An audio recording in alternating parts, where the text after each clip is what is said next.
There are times for aspirational dream resorts, and then there are times for resorts where you just go to kick back and be comfortable, and I think this Hyatt Regency definitely falls into the latter. I'll tell you all about it in this full review.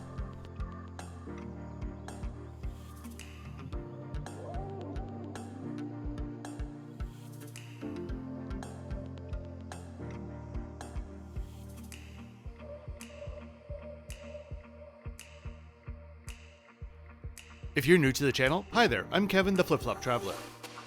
If there's one thing that I want you to know about this self-funded video, it's that my opinions are honest, my own, and unsponsored in any way. If you'd like to know more about the channel and how I do things, scan the QR code or click the link in the description to learn more. Have a look around the channel, there are hundreds of airline and hotel reviews to enjoy. This Hillside, timeshare-esque tour begins now. I had a long drive to get here today, as I was coming from Krabi. And I promise you, no matter how close it looks on a map, yes, it definitely is a full 3 to 4 hour drive. Google Maps is not trying to screw with you. At least though, I had beautiful views of the limestone cliffs and waterfront along the way. I booked this stay as a bit of a midpoint for this trip with precisely one goal in mind. Catch up on a bit of work comfortably. And for that, the resort excels. I'm not even really sure if I know the meaning of what I'm about to say, but this Hyatt Regency feels like it was created for digital nomads or expats with globalist status. If this is your first time to Phuket, this is not the resort for you. You will be disappointed if you don't know exactly what you're getting. There are plenty of other more exciting options on the island. But that's not to say that for some of us, sometimes a mid-level expectation property for a decent price is just what the doctor ordered.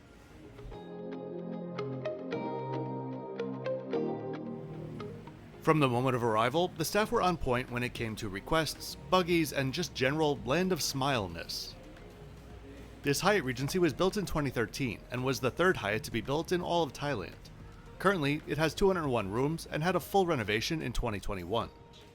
Interesting that there are now 14 Hyatts in Thailand, not including the 13 Mr. and Mrs. Smith properties in their portfolio. From 3 to 27 in 11 years isn't too shabby. Post-renovation, I don't think that there are any bits of the resort that feel dated, but I will say that there is a plainness to the design of just about everything here that you're either gonna love or hate. For me, it's in the I don't mind it category. Beyond the lobby and reception area, the resort opens onto the primary public area of the property where the massive pool is. Nearly all of the resort's facilities are right around here for one very specific reason. This place is built into a literal mountain. Let's take a look at where we are so you can better understand.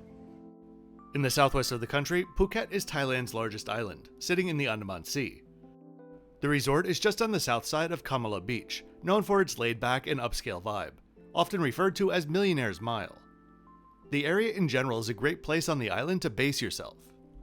As for the property itself, I wanted to point out two things which I myself didn't understand prior to arriving. First, the hotel is not directly on the beach. It's just on the other side of a small street. Secondly, all of this area here is on a very steep elevation, with buggies available 24/7 to take you up and down the switchbacks. And here is the massive pool. You'll see in a bit, but the resort plays tricks with scale, because as you're driving up those switchbacks, each building of rooms only looks like it's 1 or 2 stories tall, giving a smaller scale feel, which is nice. But the reason for that is because sometimes 3, 4, or 5 stories of the structure of rooms are below the street level. At a little over 16,000 square feet, this thing is around 20% larger than an Olympic regulation pool. One of the largest that I think I've ever seen at a resort. That said, it could use a little bit more character besides just being huge. A few trees throughout for shade, or quite literally any other feature possible would make this more inviting. Everything around it though is manicured perfectly, with my always appreciated spotless seat cushions. To the side behind the cabanas is a pathway that leads to the road and the beach.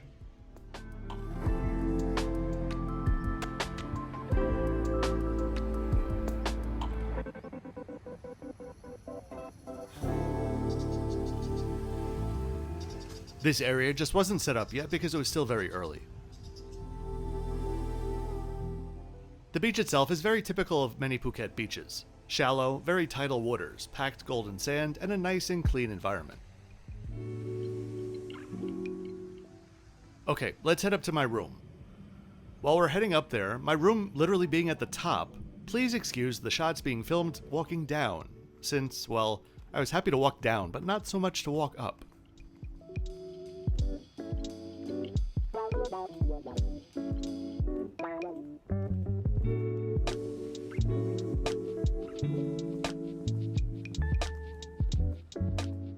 If you're enjoying the video and want to see more, please go ahead and click that like button, and more importantly, subscribe.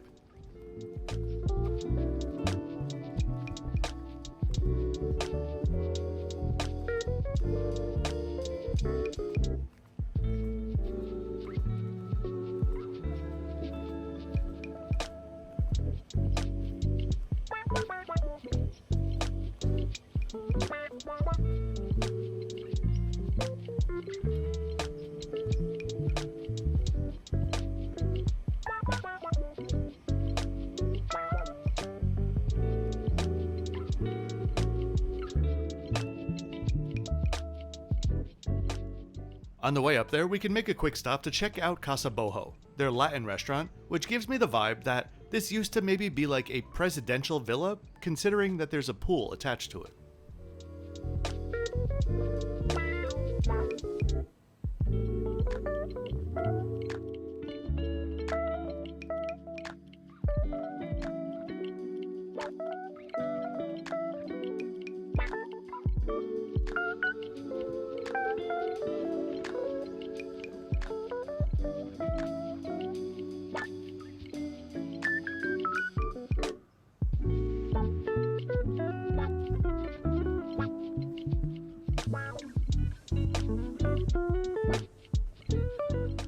In the afternoons though, it would be a great spot with a beautiful view, especially at sunset, for a pool drink.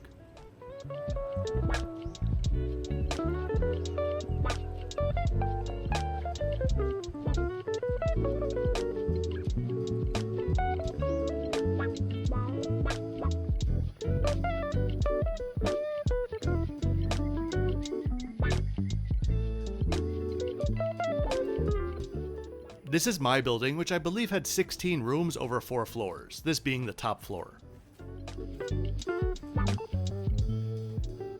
There are semi-awkward glass walkways up here to give some natural light to the hallways beneath. This was a stay on points, and I booked a standard room, only to find out a couple days beforehand that they upgraded me to a 2-bedroom ocean view Regency suite. It was generous of them to upgrade me to a premium suite, which is not necessarily included for globalists. But the key thing here is that the regular Regency 2-bedroom suite is a standard suite, so if you're globalist, you can use a suite upgrade award towards this. Getting a guaranteed 2-bedroom suite for 8,000 points per night for a family of 4 or 5, that's a pretty good deal. The suite is nicely laid out. While it is more of that plainness that I talked about, there are some modern minimalist Thai vibes to it too. As we look around, I'll put up the extra bits.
The bathroom counters are probably the only thing that was not well hidden during renovations, but they're in great shape, as was everything else in the room.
Thankful for the coffee machine, though it was an odd mechanical one that I've never seen before.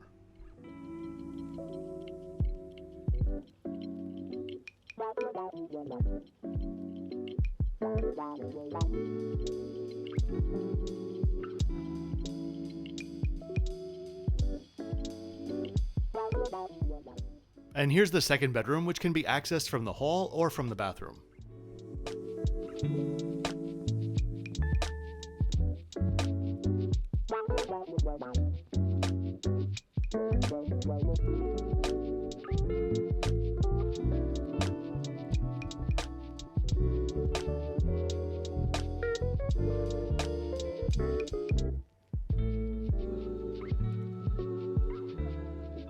Heading outside, it's a gorgeous view.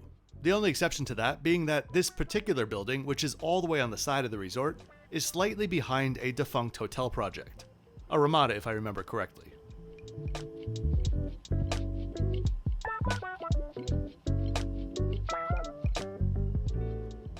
In the past few years, I've been to 181 hotels and resorts in South and Southeast Asia. It's the region that I know best, and I'm here to help if you need advice planning your vacation to one or all of these beautiful countries. Or maybe you just have a list of questions. If you're looking for answers or personalized resort and itinerary suggestions, check out my Globetrotter and Pioneer tiers on my Patreon. The link to my Patreon is in the description below. Thanks very much in advance. Loved having the big table out here, which became my workstation for a couple of days. Okay, for dinner, there are 3.5 options. First is Casa Boho, which you saw already. The second one is next to the pool and is Mitsu Teppanyaki. A bit of an odd location for a teppanyaki restaurant. It just felt like it was just added on at the last second. Last up is the Pool House Kitchen, which was surprisingly excellent, both for dinner and for the breakfast spread. The menu is split into 3, Thai, Western, and Indian. I started out with one of the most satisfying pomelo salads that I've had since the Andas in Bali, with freshly well-cooked shrimp as well. Too often they're just chilled. An easy 9.2 out of 10 for this one. For my main, a trusty pad kaprao, with a perfectly cooked egg on top. Simple but so satisfying. 8.8 out of 10. Service in here was very attentive and naturally friendly. The fourth option for dinner, the half option that I mentioned, was the Regency Club. The club is open in the evenings for hors d'oeuvres and an open bar from 6 until 8 p.m. Sorry for the lack of filming inside, but I arrived both nights at 5:55, and both nights it was more than half full already. What can I say? We love our free food. Whether or not you'd want to make this a full meal, I'm not sure, but I promise you many people did. Service here was good, not great. Honestly, the Hyatt Regency in Bali, it kinda broke me when it comes to club expectations. So I need to keep reminding myself that that was the exception to the rule, not places like this which were more than pleasant.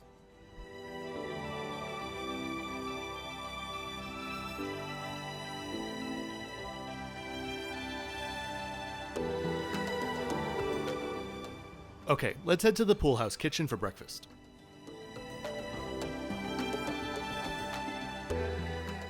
I was impressed here. The only thing I felt was lacking was the fruit selection, which was just depressing for Thailand. Otherwise though, a really great and comprehensive spread with separate stations for eggs, vegetarian, Western, Thai, Chinese, and Indian.